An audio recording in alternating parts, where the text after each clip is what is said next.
Olá, bom dia para você. Cerca de 30 milhões de brasileiros sofrem de enxaqueca, aquela dor latejante na cabeça que chega acompanhada de náuseas e intolerância à luz. Ela afeta 20% das mulheres e 10% dos homens em todo o mundo e ocorre por fatores como alimentação, falta de sono e até herança genética. Enxaqueca é um problema neurológico que pode durar de algumas horas até alguns dias e provoca irritabilidade, problemas na visão, além de ser uma das principais causas da falta no trabalho, no seu trabalho. O Pronto Atendimento de hoje vai falar sobre neurologia. O programa também está sendo transmitido pela Rádio Cultura Brasil 1200 AM, que você pode sintonizar também pelo site culturabrasil.com.br e pode participar enviando suas dúvidas pela nossa página do Facebook ou pelo portal de conteúdo da cultura, o cmais.com.br/pronto atendimento. E para conversar com a gente sobre esse tema, está aqui o doutor Leandro Teles, médico neurologista. Leandro, muito obrigada por sua presença, obrigada por aceitar o nosso convite. Eu que agradeço, Madeleine, é um prazer estar participando aqui e atendendo ao chamado do Pronto Atendimento. Agradecemos muito, viu? Obrigada mesmo. Olha, quando uma criança reclama de dor de cabeça, é bom levar a sério, viu? Ao contrário do que muitas pessoas pensam, os pequenos também podem ter enxaqueca. Uma pesquisa do Instituto de Cognição e Desenvolvimento conclui que quase 8% das crianças de 5 a 12 anos têm enxaqueca.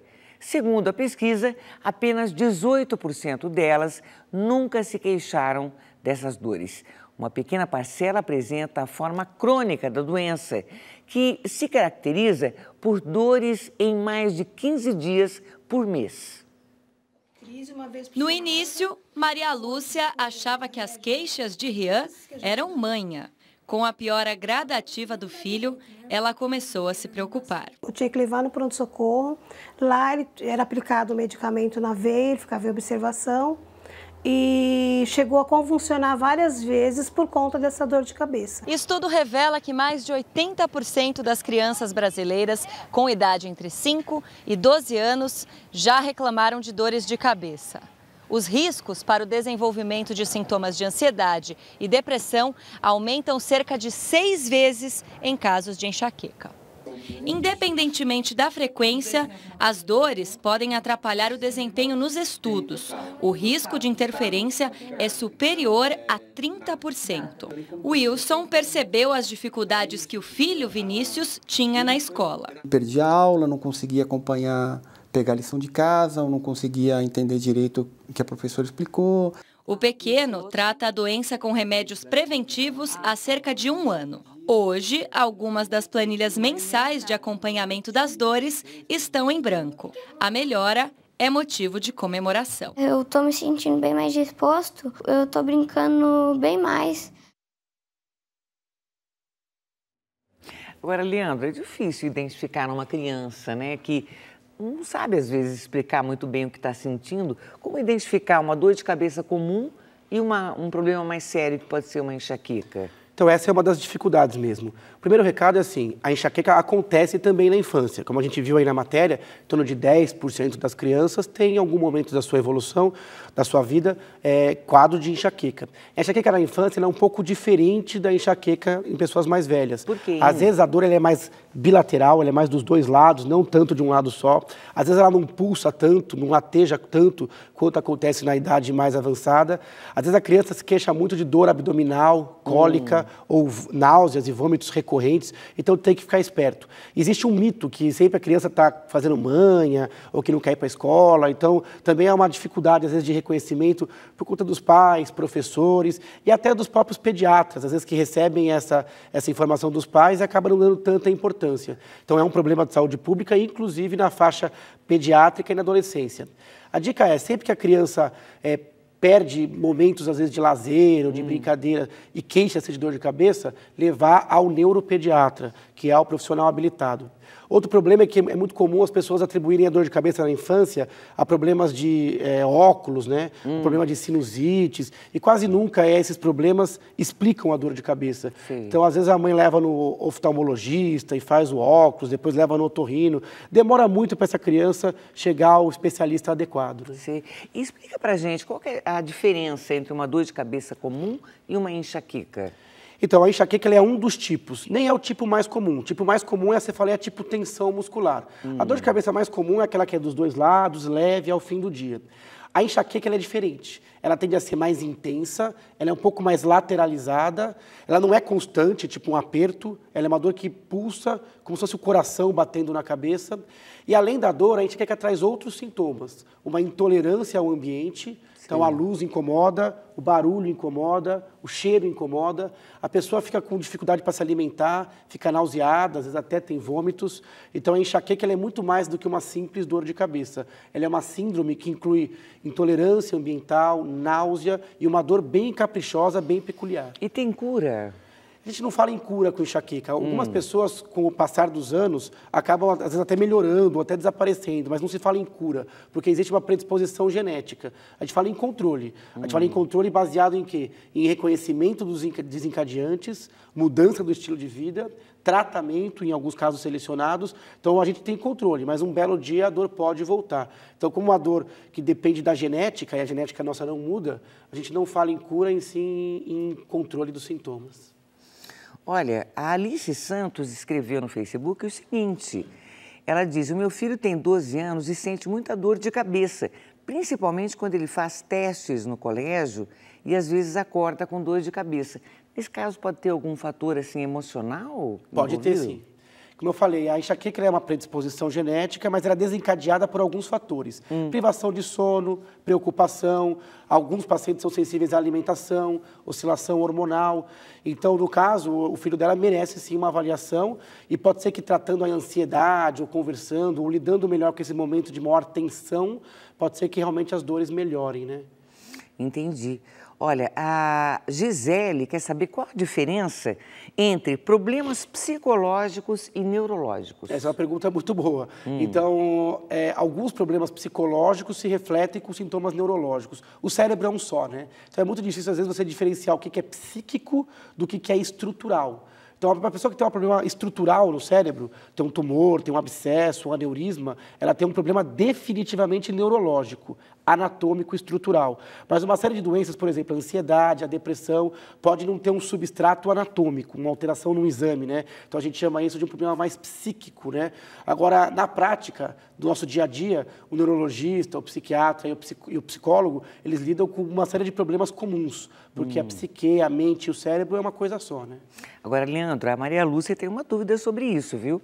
Ela pergunta, é perigoso tomar remédios para síndrome do pânico, por exemplo, que é um problema psicológico, e para enxaqueca ao mesmo tempo? Não. Na verdade, o que é perigoso é você usar remédio por conta própria, sem orientação especializada. Agora, se você procurou um médico e ele reconheceu a ansiedade, e aí uma das complicações é o pânico, e ele reconheceu uma enxaqueca, ele pode e deve tratar as duas coisas. Tem alguns remédios que conseguem tratar ao mesmo tempo as duas coisas. Agora, não sei se há alguma contraindicação a eles, o médico pode optar por dar um remédio para o pânico e outro para enxaqueca. E qual é o tratamento, hein, para enxaqueca? Que remédio que se toma? Depende muito do caso.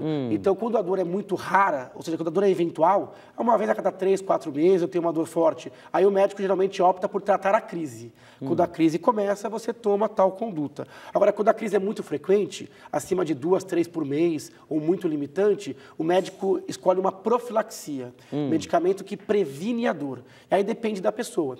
A gente tem 10, 15 classes de medicamentos. Depende se a pessoa quer emagrecer e tem enxaqueca, quer engordar, se tem uma dificuldade de sono, se tem uma ansiedade associada, se tem algum outro problema de saúde. O médico ele pode personalizar, de acordo com aquele paciente, um remédio que ele usa em dose baixa, 1 ou 2 vezes ao dia, para evitar que a dor apareça. E são analgésicos comuns ou não? Não. Léo? Não. Na hora da dor, você pode usar analgésicos comuns, anti-inflamatórios ou remédios anti-enxaqueca. Isso é para apagar o incêndio. Agora, a prevenção, na verdade, é feita com outros remédios. Às vezes tem remédios que a gente chama de neuromoduladores ou remédios usados para outras doenças. doenças. Então, tem remédios, por exemplo, que servem para pressão, mas que previnem enxaqueca. Remédios que servem para, por exemplo, depressão ou ansiedade e também são úteis na enxaqueca. Então, na verdade, você tem classes de remédios que são para prevenção e classes que são para cortar. Agora, não existe receita de bolo. Entendi. Depende da idade, do sexo, do ritmo de vida, da profissão. E também não é só remédio. Tem que fazer um mapa da dor, igual aquele menininho que a gente viu no VT. Tem que mapear quando a dor acontece, quais são os fatores e tem que mudar o estilo de vida. Mudar a alimentação, eventualmente fazer uma atividade física, diminuir o estresse, cuidar do sono. Então, cuidar de enxaqueca não é fácil, por isso a gente sempre recomenda um especialista. A gente vai voltar a falar sobre isso. Agora, a gente vai para as ruas do Nordeste do país. A pergunta vem de Campina Grande, na Paraíba, e as imagens são da TV Itararé. Eu sou Francilene Moraes, daqui de Campina Grande, e gostaria de saber se café e chocolate pode desencadear a enxaqueca. Café e chocolate desencadeiam a enxaqueca? Essa é uma pergunta interessante. Na verdade, assim, não é a causa da enxaqueca. A pessoa tem que ter realmente a genética apropriada. Agora, para alguns casos, realmente, o chocolate tem tiramina, tem cafeína e o café, principalmente quando ele é crônico e excessivo, pode aumentar a frequência de crises. O café é interessante porque se você tiver com uma crise agora de enxaqueca e tomar um pouco de café, pode ser que a crise melhore, porque ele diminui o calibre dos vasos. Na enxaqueca, o vaso dilata, o café vai lá e fecha. Tanto que muita gente deve estar assistindo, a gente deve estar pensando, nossa, tem até alguns analgésicos que têm cafeína no analgésico e alivia a dor.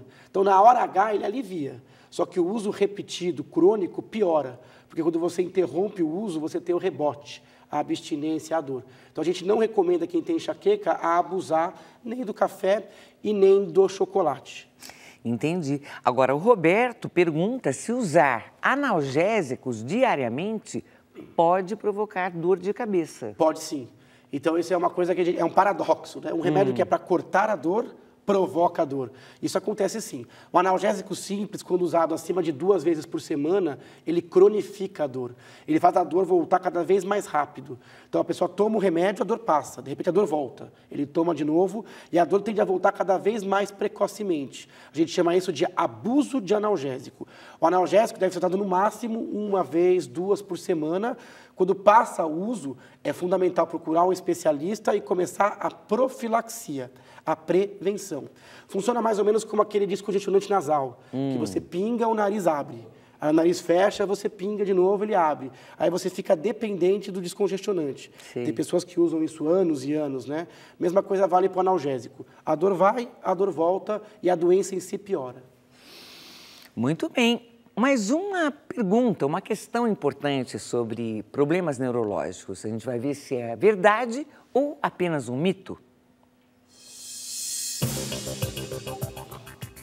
Uma enxaqueca forte pode ser o início de um acidente vascular cerebral. Isso é verdade ou é um mito, hein? Isso é um mito parcial. Na verdade, assim, a enxaqueca raramente leva ao AVC. O que acontece é que tem um tipo peculiar de enxaqueca, que é a enxaqueca com aura. Em torno de 20% das pessoas que têm enxaqueca podem ter um sintoma neurológico antes da dor.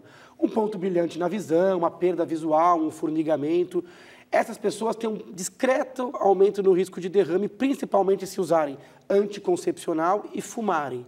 Então, é muito raro uma enxaqueca levar a um derrame. Tá? Isso acontece mais em casos bem peculiares, onde você tem outras doenças associadas, outros hábitos associados, e quando esse sintoma neurológico dura mais que 1 hora. Isso é extremamente infrequente. Então, de modo geral, isso é um mito. Né? Essa é a pergunta do Júlio, que quer saber o que é enxaqueca com aura. Então, Júlio, essa é uma pergunta importante. A enxaqueca com aura é aquela que é associada a algum fenômeno neurológico. Então, o mais comum, você falei a clássica, o comum é aquela que dá dor, dá náusea e intolerância ao ambiente. Se antes disso a pessoa tem uma alteração da visão, ou da força, ou da fala, que dura geralmente entre 5 minutos e 1 hora, ele tem uma aura. Então, o que acontece no cérebro? Na fase da aura, acontece uma vasoconstrição. O vaso fecha e o paciente tem um sintoma tipo um formigamento, uma dificuldade de comunicar ou alteração visual. De repente, o vaso abre e vem a dor. Então, em torno de 1 a cada 5, né, 20% das pessoas com enxaqueca tem o fenômeno da aura. E isso muda um pouquinho o tratamento. É o e para as caso... pessoas que têm aura, a gente não recomenda nem o cigarro, nem o anticoncepcional. Ah, então, essa questão do anticoncepcional, que é a pergunta da Lúcia. Ela disse que tem uma filha que tem enxaqueca com aura desde os 11 anos de idade. Hoje ela tem 29. Ela nunca vai poder tomar anticoncepcional, então? Então, na verdade, a gente faz uma restrição ao anticoncepcional oral, né? Então, o anticoncepcional oral, dado com estrógeno e tal, a gente tem uma restrição, só que essa restrição ela pode ser avaliada caso a caso, dependendo de qual é a frequência atual de crises, se ela pode ou não fazer outros métodos anticoncepcionais, porque existem outros métodos que são liberados. Então, tem que conversar muito bem com o neurologista dela e com o ginecologista dela. O neuro e o ginecologista juntos vão decidir qual é o melhor método anticoncepcional no caso específico dela. Samuel pergunta, é normal uma grávida sentir dores de cabeça frequentes? Existe alguma coisa a ver com alimentação? Vamos falar sobre alimentação e dor de cabeça? Vamos sim. Falando um pouco da gravidez, quem tem enxaqueca costuma melhorar, de modo geral, no segundo e terceiro trimestre. O primeiro trimestre é mais complicado. A grávida tem uma dificuldade que ela não pode ficar usando muito remédio. Então, a gente usa mais métodos naturais, tentar fazer medidas anti-estresse, às vezes afasta um pouco mais o trabalho. Então, a condução da gravidez com enxaqueca, ela tem que ser feita muito de perto por um neurologista com experiência no assunto. Com relação à alimentação, grávidas ou não grávidas, os pacientes que têm enxaqueca podem ter uma sensibilidade a alguns alimentos. Tipo? O mais importante aí é o álcool, aí é o vinho, o maior vilão, o vinho tinto, né? Que tem tiramina, tem sulfito, aldeído, etanol. Tudo isso pode realmente predispor à enxaqueca. Agora, outras coisas também são importantes. Por exemplo, não ficar muito tempo sem se alimentar. Sim. Quem tem enxaqueca tem que se alimentar de 3 em 3 horas, 4 em 4 horas. Você ficar muito tempo sem se alimentar pode causar dor. Outras pessoas queixam-se dos queijos amarelos, aqueles queijos mais envelhecidos, queijos mais amarelados, mais gordurosos, também tem tiramina, tem muita gordura, pode dar dor de cabeça. Mas a lista não para por aí não. Frutas cítricas, chocolate e café que a gente já citou, chá preto, mate, refrigerantes à base de cola, embutidos, enlatados, também tem sulfito, né? Então tem uma série de alimentos que o pessoal tem que não evitar, cortar radicalmente, mas tem que prestar atenção para ver, ver se no seu caso específico isso tem relação. Entendi. Se tiver, obviamente corta, né? A gente tem que mudar aí, né, os nossos hábitos para tentar melhorar. A Miriam diz, uma dor de cabeça muito forte pode ser sintoma de outra doença, além da enxaqueca? Então, é uma pergunta muito boa. Na verdade, isso é um mito também. A intensidade da dor não mostra o risco da dor. Então, a enxaqueca pode doer muito forte e não significar outra doença. Agora, tem alguns sinais de alarme, sim. Por exemplo, uma dor que a pessoa nunca teve na vida é uma dor que pode preocupar para outra doença. Dor de cabeça com febre, dor de cabeça com perda de peso, dor de cabeça com qualquer sintoma neurológico fixo. Fraqueza, alteração do comportamento, tudo isso denota um risco maior. Dor de cabeça em pessoas acima dos 50 anos, dor de cabeça pós-trauma, dor de cabeça em pessoas que têm a imunidade mais baixa, tudo isso são sinais de alarme que levam a gente a crer que possa haver uma outra doença. É como uma febre, por exemplo, assim, entre aspas, né? Porque a febre é um sinal também de que existe alguma coisa errada. Um sinal de alarme. Então, dor de cabeça, qualquer outro sinal estranho, tem que procurar rapidamente o médico, rapidamente o médico neurologista ou o pronto-socorro, porque pode ser a ponta de um iceberg, um sinal de uma outra doença. Dor desconhecida, com qualquer um dos sinais de alarme que eu falei anteriormente, tem que realmente procurar um médico. Agora, a intensidade não marca. Sim. Às vezes fala assim, eu estou com uma dorzinha leve. Isso pode ser uma doença mais grave, depende dos outros sintomas. E uma dor muito forte pode não ser sinal de uma doença mais séria. Então, a intensidade não é um sinal de alarme, mas tudo isso, o resto que a gente falou, isso sim. Melhor coisa é procurar um médico mesmo. Na dúvida, procurar um médico. Para tirar todos os medos até, né? Às vezes a gente pensa aí que tem um problema grave e não é nada disso. Olha, o Vladimir, é de São Paulo, mandou um e-mail. Ele diz, a minha filha tem 24 anos e há 2 anos ela apresenta enxaqueca. Nas crises agudas, nós vamos ao pronto-socorro, os médicos têm receitado Tramal, é isso? É um remédio? Junto com outro remédio anti-vômito. Isso me assusta. Que consequências essa medicação pode trazer à saúde da minha filha? Isso tudo depende, na verdade, da frequência que ela tem de crise. Ele citou o Tramal, que é uma marca, na verdade é o Tramadol, é um analgésico, né? Um derivado de opioides. Então, esse é um remédio forte, que alivia rapidamente a dor, só que se você usar ele muitas vezes, você pode criar uma certa dependência ao remédio. O remédio também traz alguns efeitos colaterais, como obstipação, náusea. Então, se ela está indo muito ao pronto-socorro, por exemplo, mais que uma vez a cada 6 meses, a cada 3 meses, é porque passou da hora dela procurar um neurologista e fazer a prevenção. Escolher remédios mais adequados para tomar em casa e, eventualmente, até a prevenção. Porque, realmente, ir muito ao pronto-socorro e usar muito remédios desse nível, que é o Tramadol, que são remédios fortes, realmente não faz bem à saúde. Entendi. Olha, a Isabel Silva diz, eu tive um AVC com 40 anos e até então eu nunca havia tido dor de cabeça. Depois dessa doença, numa média de 6 vezes ao ano, eu tenho enxaqueca.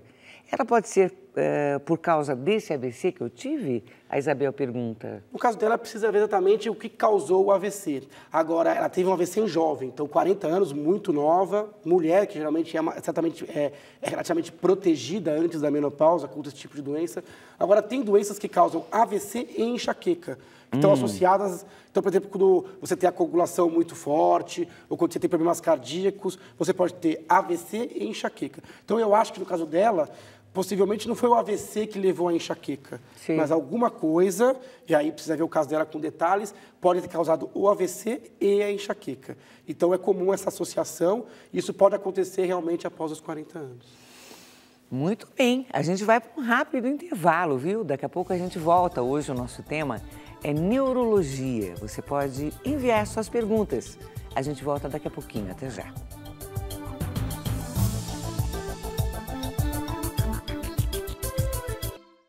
Nós estamos de volta com o Pronto Atendimento. O tema de hoje é neurologia. Quem está tirando suas dúvidas é o neurologista, o doutor Leandro Teles. Leandro, o Marcos Oliveira, que é aqui de São Paulo, ele mandou um e-mail. Ele fala sobre os alimentos, a gente conversou um pouquinho, né? E os alimentos industrializados, eles podem desencadear processos e agravar a enxaqueca? Ele pergunta. Pode sim. Então, alguns alimentos industrializados que tem corante, tem coisas para realmente, sulfitos, para conservar, conservantes, né? Eles podem, em pessoas predispostas, piorar. Então, ele usou um termo muito adequado. O alimento não causa enxaqueca, mas ele pode agravar uma tendência genética. Então, é importante observar no seu dia a dia e, caso haja relação, realmente evitar os alimentos mais orgânicos, alimentos integrais, se alimentar com uma frequência adequada. Isso realmente pode mudar e fazer a pessoa consumir menos analgésico. Olha, a gente está sendo vista aqui pela Juliana Castro, que mora lá em Petrolina. Bacana, né? Ela mandou um e-mail, ela diz, dor de cabeça pode provocar zumbidos. Eu tenho uma dor de cabeça, uma enxaqueca, eu fiquei com um zumbido no ouvido direito. Eu fui ao otorrino e ele me disse que estava tudo bem com o meu ouvido. O que você acha?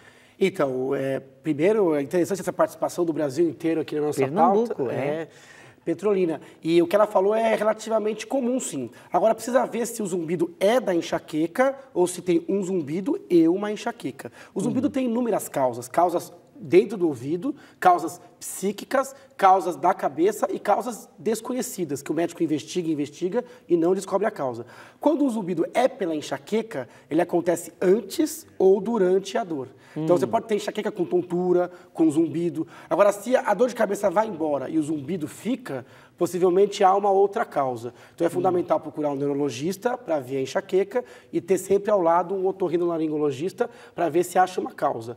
Agora, é muito comum o zumbido não ser por causa do ouvido. Então, é muito comum o médico olhar e não dar a causa. O zumbido é uma das doenças mais comuns e mais difíceis de diagnosticar exatamente. Não dá para saber direito o que provoca esse... No caso dela, ela vai ter que fazer exames de audiometria, ter que ver a questão da rotina de vida, se tem fatores emocionais envolvidos. Então, ela merece, sem dúvida, um tratamento mais personalizado e abrangente para a gente não correr o risco de dar um diagnóstico equivocado aqui.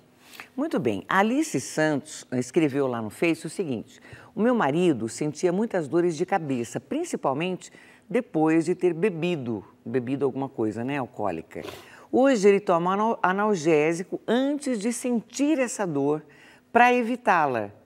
Está certo isso? Isso não está certo, porque pelo que eu entendi, ele está usando o analgésico ao invés de mudar um hábito que é danoso. Então, sempre que a gente faz alguma coisa e tem uma dor de cabeça, a gente tem que entender que isso é um sinal de alerta. No caso, sempre que eu bebo demais, eu tenho dor, por exemplo, a ressaca ou a tendência. Então, a gente não costuma fazer isso, usar o analgésico antecipadamente, a não ser que realmente seja alguma coisa que ele não consiga evitar. Às vezes a pessoa tem dor de cabeça quando entra num avião, né? Ou tem alguma dificuldade, por exemplo, um pânico ao entrar no avião. Nesse caso, você pode sim se antecipar ao sintoma e usar um remédio para ansiedade e para dor. Então é caso a caso. Pelo que eu entendi ali, é uma questão relacionada ao álcool. Então tomar o analgésico, consumir o álcool em cima desse analgésico, eu acho que não é uma conduta muito saudável. Então eu acho que é melhor ele conversar realmente com um médico de confiança. Muito bem, olha, a Elaine Xavier, ela coloca uma coisa aqui interessante. Ela fala, eu sei que o programa é sobre enxaqueca, mas eu gostaria de fazer uma pergunta sobre problemas neurológicos. Você pode fazer essas perguntas sobre problemas neurológicos. A enxaqueca é o nosso tema de abertura, mas estamos aqui ao lado de um neurologista. Então ela diz o seguinte, olha, a minha mãe tem as duas artérias que vão para a cabeça, uma 70% entupida e outra 50% entupida. O que é indicado? Ela tem que colocar o stent ou só ficar nos remédios? O que você acha, doutor? Então, essa é uma pergunta relacionada a doenças vasculares. Imagino que ela esteja falando das carótidas. Então, essas artérias que ficam aqui na frente do pescoço chamam-se carótidas e elas levam realmente grande parte do sangue. Agora, não são as únicas artérias. Tem outras artérias, as vertebrais, outras que correm também paralelamente, que também levam sangue. No caso da mãe dela, tem que ser visto especificamente. De modo geral, como é que funciona? Até 70% a gente não coloca o stent. Então, até 70% é feito controle de fator de risco, com remédios, controle do colesterol, da pressão. Entre 70% e 99%, aí está indicada a colocação de stent. Mas tem caso a caso. Pelo que eu entendi, de um lado é 70%, do outro é 50%. Então, é possível, no caso da mãe dela, realmente não colocar o stent. Fazer um bom acompanhamento e controlar os fatores de risco, né? Então, no caso dela, parece que essa é a melhor conduta. Mas nada como personalizar e procurar um médico da mãe dela mesma. Hoje a gente teve uma aula aqui com o doutor Leandro Teles. Já acabou? Já acabou? Hoje passou foi rápido. Passou voando. Meia hora. Muito obrigada, viu? Eu que agradeço. Foi muito bacana. Em breve espero recebê-lo aqui. Eu que espero ser convidado novamente. Obrigada mesmo, Leandro. O programa de hoje fica por aqui. Amanhã o Pronto Atendimento volta em outro horário, às 1h30 da tarde. O nosso tema será a guarda compartilhada, além de outros assuntos sobre direito de família. Eu volto na outra semana, na semana que vem. Você pode me encontrar lá no Jornal da Cultura. Eu vou voltar na outra semana aqui no Pronto Atendimento. Bom dia para você, até mais.